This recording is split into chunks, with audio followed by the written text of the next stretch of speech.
ETF index mutual funds నేర్చుకుని stock మార్కెట్లో రాణించాలనుకుంటున్నారా? వెంటనే ఈ నెంబర్కి కాల్ చేయండి. నమస్తే రమగారు. నమస్తే జయ. ధనుర్మాసంలో ఎక్కువగా మనము గోదాదేవిని తలుచుకుంటాం రమగారు.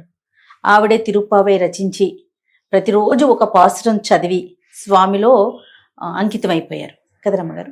అసలు ఆవిడెవరు, ఆవిడికి సంబంధించిన కథ ఏంటి? విశేషంగా చెప్పబడేటువంటి పన్నిద్దరాళ్వార్లుగా చెప్పబడుతున్నటువంటి 12 మంది విష్ణు భక్తులు, మహావిష్ణు భక్తులైన వాళ్ళు 12 మంది చెప్పబడతారు.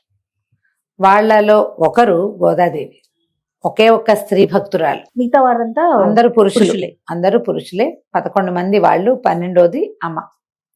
అయితే ఈమె ఈ 10 మంది ఆళ్వార్లలో ఒకరైనటువంటి పెరియాళ్వారికి దొరికింది.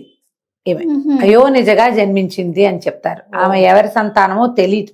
ఈ పెరియాళ్వారిని విష్ణు చిత్తులు అనేవారు. భగవంతుణ్ణి, విష్ణువునే మనస్సులో ఉంచుకునేవారు. వారు వివాహితులుగా చెప్పరు, వివాహితులు కాదు. తన జీవితాన్ని విష్ణువుకే అంకితం చేసి ఉన్నారు. శ్రీవిల్లిపుత్తూరు అనే గ్రామంలో వటపత్ర సాయికి దేవాలయం ఉన్నదట. ఈయన అక్కడ తులసి వనాన్ని పెంచుకుని రోజు తులసి మాలల్ని స్వామివారికి కైంకర్యం చేసేవారు. అప్పుడప్పుడు శ్రీరంగానికి శ్రీవిల్లిపుత్తూరుకి చాలా దూరం, ఎక్కువ దూరమే.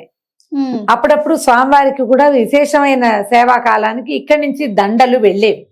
ఈయన మాలలు కట్టడంలో అద్వితీయమైన ప్రతిభ ఉన్నవారు ఈ విష్ణు చిత్తులు. ఇక నిరంతర విష్ణునామ స్మరణే చేసుకునేవారు.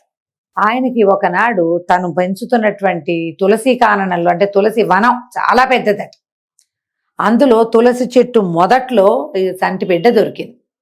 ఆడపిల్ల, స్త్రీ శిశువు, లక్ష్మీదేవి స్వరూపంగా ఉన్నటువంటి పాప ఇది. ఆయన పెంచుకున్నారు. అసలు అమ్మవారి గోదాదేవి హారతులు చెప్పేటప్పుడే చెప్తారు, కర్కటే పూర్వ ఫల్గుణ్యాం తులసీ కాననోద్భవామ, ఇట్లా చెప్తారు. కర్కటక మాసం అంటే ఇంచుమించుగా సూర్యుడు కర్కాటక రాశిలో ఉన్నప్పుడు, జూలై ఆగస్టు మధ్యలో ఆ కర్కాట మాసం. మనం చెప్పుకోం కదా, మనకి మాసాలకి పేర్లు ఉండవు. మన మాసాలు చైత్రం, వైశాఖం. చంద్రుడు ఏ నక్షత్రంతో కలిసి ఉన్నాడో అది మన మాసంగా ఉంటుంది. అవునండి. ఈ చోళ సాంప్రదాయం, మనకి తమిళ సాంప్రదాయం, ద్రవిడులు ఆ పక్క వాళ్ళంతా కూడా, తమిళనాడు అంతా కూడా సూర్యుడు ఏ రాశిలో ప్రవేశిస్తాడో అది ఆ మాసంగా, అంటే వాళ్ళది సంక్రమణ మాసమే లెక్క. అవునండి. ఆ మాసాల లెక్క ప్రకారం కర్కాటక మాసంలో, కర్కట మాసం అంటారు, అందులో పూర్వ ఫల్గుణి నక్షత్రంలో, పుబ్బా నక్షత్రం, ఆ నక్షత్రంలో ఈవిడ జన్మించారు. పూర్వ ఫల్గుణి, ఉత్తర ఫల్గుణి అంటాం కదా. ఈ పూర్వ ఫల్గుణిలో ఆమె దొరికింది స్త్రీ శిశు. పరమాద్భుత సౌందర్యవతిగా ఉండి లక్ష్మీ కళ ముఖంలోంచి ఉట్టిపడుతూ ఉన్నటువంటి ఆమెని పెంచుకున్నారు. కోదయి అని పిలిచేవారు. పువ్వుల దండ కోదయి అంటే, గోదా. ఈ అమ్మాయి గారు కాబట్టి ఆండాళ్ళు అనేవాళ్ళు. ఆండాళ్ళుగా, కోదయిగా ఎంతో ముద్దుగా చక్కగా వాళ్ళ దగ్గర పెరిగింది. అందరూ శ్రీ వైష్ణవులు. ఎవరికి వచ్చింది వాళ్ళు అమ్మాయికి నేర్పుతూ ఉండేవారు. చిన్న పాపాయి తిరుగుతూ ఉంటే ఏముంది, గలగలమని గాజులు ఆడిస్తూ ఆడపిల్లలు తిరుగుతుంటే సంతోషంగా ముచ్చటగా ఉంటుంది. వీళ్ళు స్వామివారి సేవాకాలం అంతా వాళ్ళు పైకి చెప్పుకునేటువంటి నాలాయిరాలని, బోలెడని రకాల దివ్య ప్రబంధాలు అవి వాళ్ళంతా చదువుతూ ఉంటే, తర్వాత కృష్ణాష్టకము అవి చదవబడుతుంటే అవన్నీ వింటూ పెరిగింది ఆమె. మెల్లిగా తండ్రితో పాటు తులసి తోటలోకి వెళ్ళి తులసి సేకరించుకురావటం, దండలు అల్లటం నేర్చుకుంది. ఆడపిల్లలు అట్లాంటి పనులు చేస్తే చక్కగా ముచ్చటగా బాగుంటుంది. ఈవిడ అందంగా దండలు కట్టడం చక్కగా నేర్చుకుంది తండ్రి దగ్గర నుంచి. ఇంకా బాగా, ఇంకా ఆడపిల్లలకు కొత్త కొత్త ఐడియాలు వస్తాయి కదా, ఆర్టిస్టిక్ ఐడియాలు వస్తాయి ఆడపిల్లలు. అవును. ఆమె ఇంకా ఎంతో నైపుణ్యంతో కళాత్మకమైన దండలు కట్టేది. ఈ దేవాలయం పక్కనే కృష్ణుడు ఉన్నాడు కదా, వటపత్ర సాయి, వారికి సమర్పించేవాళ్ళు. బాగుండేది. మెల్లిగా ఈ కృష్ణ గాథలు విని విని విని విని అమ్మాయికి వ్యక్తత వచ్చేసరికల్లా కృష్ణుణ్ణి పతిగా భావించడం మొదలుపెట్టింది ఆవిడ. భగవంతుణ్ణి భర్తగా భావించడం మొదలుపెట్టింది. మెల్లిగా దండలు కట్టేది. ఆ కట్టిన దండ వేసుకుంటే ఎట్లా ఉంటుందో ఒంటి మీద పెట్టుకుని చూసుకుని బావి నీళ్ళల్లో చూసుకునేదట. తన ప్రతిరూపం చూసుకుని అదేలేండి సంతోషించి స్వామికి వేసేది, స్వామివారికి పంపించేది. అదేలే పంపించేది. ఒకనాడు శ్రీరంగానికి ఈ దండలు వెళ్ళినప్పుడు మామూలుగా వెళ్తుండేది. ఆ దండ ధరించినప్పుడు స్వామివారు చాలా ప్రసన్నంగా కనపడేవారు. విగ్రహంలో సుప్రసన్నత కనపడేది.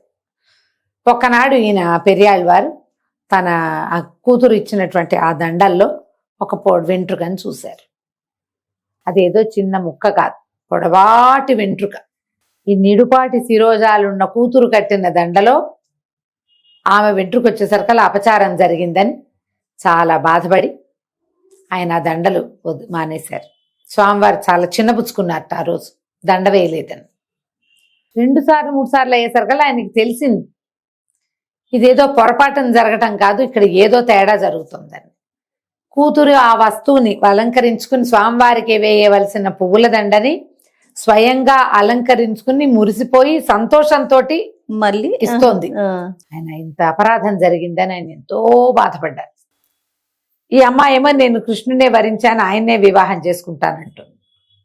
ఈయన చాలా చిన్నబుచ్చుకుని భగవంతుడికి క్షమాపణలు చెప్పుకుంటే ఆనాటి రాత్రి కల్లోకి వచ్చారట.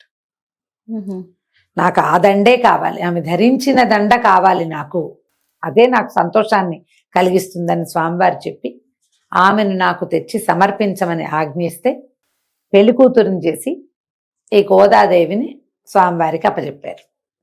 ఎప్పుడైతే ఈ అమ్మాయికి ఈవిడ గోదాదేవికి ఈ కృష్ణుడే పతిగా కావాలన్న ఊహ రావటం మొదలైందో, వచ్చిన తర్వాత ఆమె ఏం చేసేది, కృష్ణుణ్ణి భర్తగా పొందటం కోసం ఈ తిరుప్పావై వ్రతాన్ని ఆచరించింది.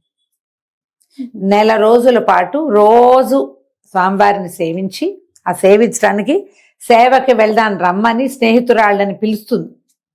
ఆ కృష్ణుడు నందగోపుని కుమారుడు, ఆ యశోదాదేవి కొడుకు. ఆయన నిద్రలేపుదాం రండి, ఆయన మనకి అవన్నీ జీవితంలో మనకు కావాల్సినవన్నీ ఆయనే ఇస్తాడు. ఇట్లా పిలుస్తూ నీలాదేవి అని కృష్ణుడితో ఉన్నటువంటి నీళ్ళని కూడా పిలుస్తుంది. నీలాదేవి ఆయనతో పాటు ఉంది, కృష్ణుడితో నిద్రిస్తోంది. అవును, ఆయనకి భార్యలు ఉండటము, ఆయన దేవేర్లతో సేనించి ఉండటము ఈవిడికి తెలుసు. ఆయనే తనకు కూడా కావాలి. ఆ నీలా, ఓ అమ్మ నీలా, నువ్వు నిద్రలేవమ్మా, నువ్వు కాస్త తలుపు తీవమ్మా, అలాంటి పదాలు కూడా కనపడతాయి ఆ పావసరాలు. ఈ రకంగా చెప్తూ స్నేహితురాళ్ళందరినీ పిలుచుకెళ్ళి స్నానాలు చేయండి, పొద్దున్నే లేవాలి, వెలుతురు వచ్చేయకూడదు, నిద్రలేపి స్వామిని సేవించుకోవాలి మనం అని చెప్పి మనకి కావలసినది చేయాలంటే భగవంతుణ్ణి ఎట్లా పూజించాలో గోదాదేవి చూపిస్తుంది.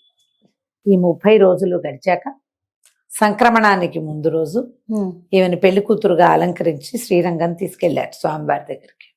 తీసుకెళ్తే ఈ వివాహ కళ్యాణం జరిగిన తర్వాత ఈమె స్వామివారిలో లీనమైపోయింది. విష్ణు చిత్తులు చాలా దుఃఖపడ్డారు, కూతుర్ని కోల్పోయానని. కానీ భగవంతుడే ఆయనకి ప్రబోధించి భక్తి మార్గాన్ని ప్రజలకి ఉపదేశించటానికి ఆ భూమాతే ఇట్లాంటి స్వరూపంలో వచ్చింది కాబట్టి ఈ మాయలోంచి తొలగిపో, నీకు జన్మించలేదు, నీకు లభించింది అంతే. ఎందుకంటే ప్రజలకి తెలియజేయటానికి, భగవన్ మార్గాన్ని ప్రజలకి అందజేయటం కోసం పుట్టినటువంటి శిశువే ఈమె, అంతకంటే రెండోది కాదని ఆయనకి నచ్చజెప్పారు.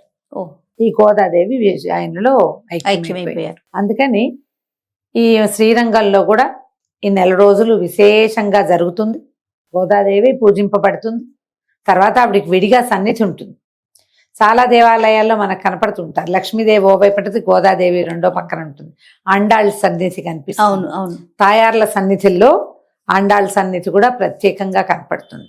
ఇప్పుడు ఈ మామూలు విష్ణువాలయాలన్ని చోట్ల విశేషంగా తిరుప్పావై చదువుతారు.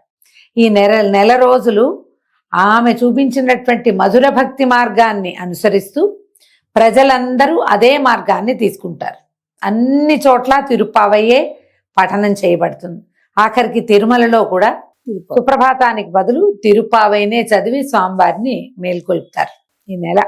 తర్వాత గోదాదేవిని పక్కన పెట్టి మళ్ళీ ఏడాదికి మళ్ళీ గోదాదేవి టర్నే వస్తుంది. ఇప్పుడు ఈ విశేషమైన కథను తెలుసుకుంటాం మనం.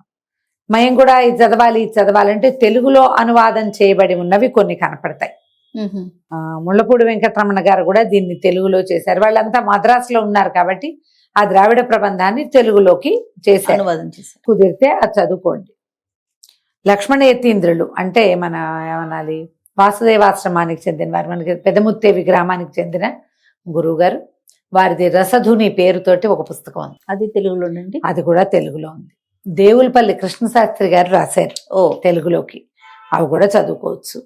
లేదు తిరుప్పావై ద్రావిడ ప్రబంధం ఏమి చదువుతారో దాన్నే మనం వినచ్చు. లేదు ఇవేం చెయ్యం మనం, విష్ణు సహస్రనామం చదువుకోవచ్చు చక్కగా, అవును. 4 రోజులు చదువుకోవచ్చు కదా, హాయిగా చదువుకోండి. భగవంతుణ్ణి ఎన్ని రకాలుగా అయినా భావించవచ్చు, ప్రేమించవచ్చు. మనం వ్యక్తిగా స్వీకరించలేం, కానీ భగవంతుడు మాత్రం మనని మనగానే స్వీకరిస్తాడు. మనకెంతసేపు వాళ్ళు అలా ఎందుకు లేరు, ఇలా ఎందుకు లేరు, ఇలా ఉంటే బాగుండేది, అనిపిస్తుంది. అట్లా ఉంటే బాగుండేది, ఇలా చేయకుండా అలా ఎలాగో చేస్తే బాగుండేది, ఊహలు ఉంటాయి మనకి. భగవంతుడికి అదేం లేదు. ఎవరు భక్తి ఏదైతే అది స్వీకరిస్తాడు ఆయన. అట్లా స్వీకరించబడిన ప్రేమే గోదాదేవి. ఆమె చెప్పిన ఈ 30 పాసురాలు చక్కగా వినసొంపుగా ఉంటాయి. అర్థం చెప్పేవాళ్ళు దొరికితే అర్థము తాత్పర్యము లక్షణంగా తెలుసుకుందాం, ఎంతో బాగుంటుంది. అవకాశం ఉంటే చేసుకుందాం. మిమ్మల్ని చదవమంటల్లా, నేను వినమంటున్నాను అంతే. అదే కథ. సంతోషం రమ్మ గారు. నమస్తే. నమస్తే జయ.